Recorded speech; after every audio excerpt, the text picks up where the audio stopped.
Isang mapagpalang araw po sa ating lahat. Ngayong araw, ang Bible verse na ating tatalakayin ay ang John chapter 8 verses 31 to 32. So, itong Bible verse na to is all about the true meaning of being a Christian. So Jesus said to the Jews who had believed him, "If you abide in my word, you are truly my disciples, and you will know the truth, and the truth will set you free." So, sinabi ni Jesus sa mga Hudyong sumampalataya sa Kanya, "Kung patuloy kayong susunod sa aral ko, totoo ngang mga tagasunod ko kayo. Malalaman ninyo ang katotohanan, at ang katotohanan ang magpapalaya sa inyo." So, ang main point ng Bible verse na ito is sinasabi ni Jesus Christ sa mga nananampalataya sa Kanya na kung patuloy na susunod sa mga aral niya, doon niya mapapatunayan na totoong tagasunod sila ni Jesus Christ. And upon knowing the truth, kapag nalaman na nila ang katotohanan, mapapalaya na sila ng katotohanan iyon. So, para mapalawak pa itong Bible verse na ito, proceed tayo sa ating teaching. Number 1, a true Christian is a true follower. So, paanong follower? Hindi lang basta pagbabasa ng Bible, hindi lang basta panonood ng mga worship and devotion videos, and hindi rin, di ba kasi, sa panahon ngayon, parang ang daling sabihin isa kang Kristiyano.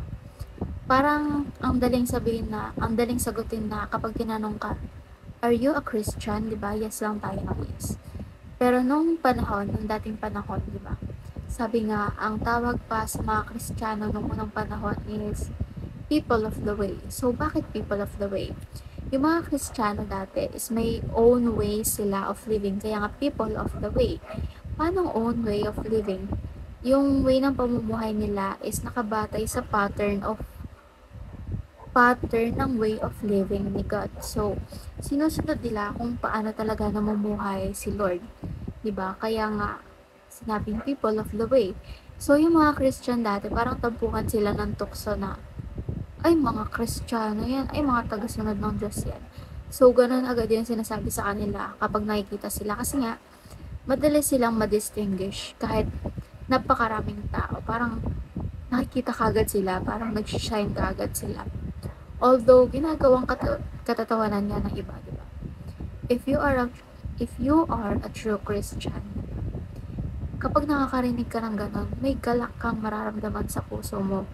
Kasi, doon mo malalaman na ibang tao na mismo yung nakakapansin or nakakakita ng way of living mo. Sila na mismo yung nakaka-differentiate sa'yo sa ibang tao, sa normal people lang. Na ikaw, sumusunod ka pala sa way of living ni God. Which is, ayun yung tama kasi nga, totoong Kristiyano tayo. We are a true Christians. So, number 2, truth is a lived experience. So, hindi lang pala lahat ng nababasa natin, hindi siya lahat katotohanan. Hindi porket nababasa natin is katotohanan na siya. So, for example, ang mga demonyo, ang kampo ng demonyo, maaari silang magbasa ng Bible, yes. Pero, since antichrist sila or masasama sila, yung nababasa nila sa Bible is may possibility or mai-misinterpret talaga nila. Tapos, di ba, syempre, since antichrist na sila, since masasama sila, yung misinterpretation nila na yun, ayun na yung katotohanan para sa kanila. Ayun na yung truth para sa kanila, which is mali, di ba? So, ang katotohanan dapat lived experience siya. Yung naipamuhay na isa sa pamuhay, and yung totoong nangyayari, di ba? Para malaman talaga natin na katotohanan. Hindi lang siya basta-basta nababasa, napapanood, or hindi lang siya basta sabi-sabi, or hearsay, ika nga. Number 3, the truth gives freedom. So, sabi nga dito, di ba, sa Bible verse, yung the truth will set us free. So, bakit ba na tayo palalayain? Nakakulong ba tayo, di ba? So, dito sa Bible verse na ito, kung matatandaan natin, yung karugtong ng verse na yan is since kausap ni Jesus Christ, yung mga Jews, sumagot sila na, "On what grounds mo kami papalayain? Bakit mo kami papalayain? Mga anak kami ni Abraham." So, ang ibig sabihin pala ni Jesus Christ doon is, di ba lahat ng tao is likas na makagawa ng kasalanan. Parang likas na sa atin makagawa ng kasalanan. And lahat ng nakakagawa ng kasalanan is alipin ng kasalanan. So, ayan pala yung ibig niyang sabihin na papalayain tayo ng katotohanan. Kasi nga, alipin tayo ng kasalanan. So, kapag nalaman na natin yung katotohanan, di ba? Nanaisin pa ba natin mamuhay sa kasinungalingan? Nanaisin pa ba natin mamuhay sa kamalian? Di ba? Hindi na. Mas gugustuhin na natin mamuhay sa katotohanan at sa kabutihan, kapurihan ng Diyos. So, for the application, number 1, be a follower. Be a true follower. So, being a follower not only means na magbabasa ka ng Bible, di ba? Sabi ko nga kanina. Hindi ka lang basta-basta manonood, gagawa ng worship, and gagawa ng devotion. Kailangan patuloy mong sinusunod lahat ng salita, aral, and si Lord mismo. Lahat ng galing sa Kanya, patuloy mong susundin hanggang sa huling hininga mo. Kasi yun yung kakapitan mo. Doon ka lang dapat kumapit at sa Kanya ka lang dapat magtiwala. Number 2, walk in the truth. So sabi ko nga kanina, kapag nalaman mo ba yung katotohanan, hindi mo pa nalaisip mabuhay doon. Sino ba namang matinong tao na gustong mabuhay sa kasinungalingan, sa kamalian? Di ba wala naman? At tayo mga Kristiyano, since redeemed na tayo, masasabi ko na lahat naman siguro tayo, di ba?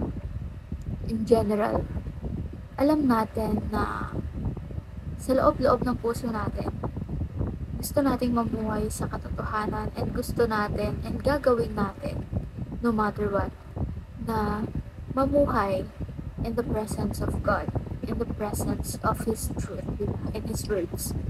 Number 3, live as one freed from sin. So, yun na. Siguro karugtong na lang yung number 2. When you are living by the truth, within the truth, di ba? It means hindi ka na namumuhay sa kasinungalingan, hindi ka na namumuhay sa kamalian. And since redeemed na nga tayo, aaksayahin pa ba natin yung chance na binigay sa atin ni Lord? Yung pag-ako niya sa mga kasalanan natin, sasayangin ba natin yun to commit another sin consciously? Since tayong mga tao nga, diba, likas tayong makasalanan. So, every minute, every second, nakakagawa tayo ng kasalanan kahit hindi natin alam. However, diba, yung mga conscious sins natin, yung mga alam naman natin, kaya nating iwasan. Kasi may mga life choices tayo na, diba, tagilid pa rin. So, yun yung tinutukoy ko. Kung alam naman natin mali, iwasan na natin, diba? Kasi yan yung nag-create ng barricade, ng wall sa relationship natin with the Lord and with our community also, diba? And mas lalong lumalayo yung loob natin sa Kanya, or mas lalong napapalayo yung relationship natin with the Lord when we are living with our sins, diba? Kapag patuloy tayo nakakagawa ng kasalanan without even knowing it. So, dapat natin gawin is live as those who are freed from sin. Since nga, nariting na tayo, let us live kung paano niya tayo gustong mamuhay sa way niya, base sa salita niya, and base sa mga aral niya.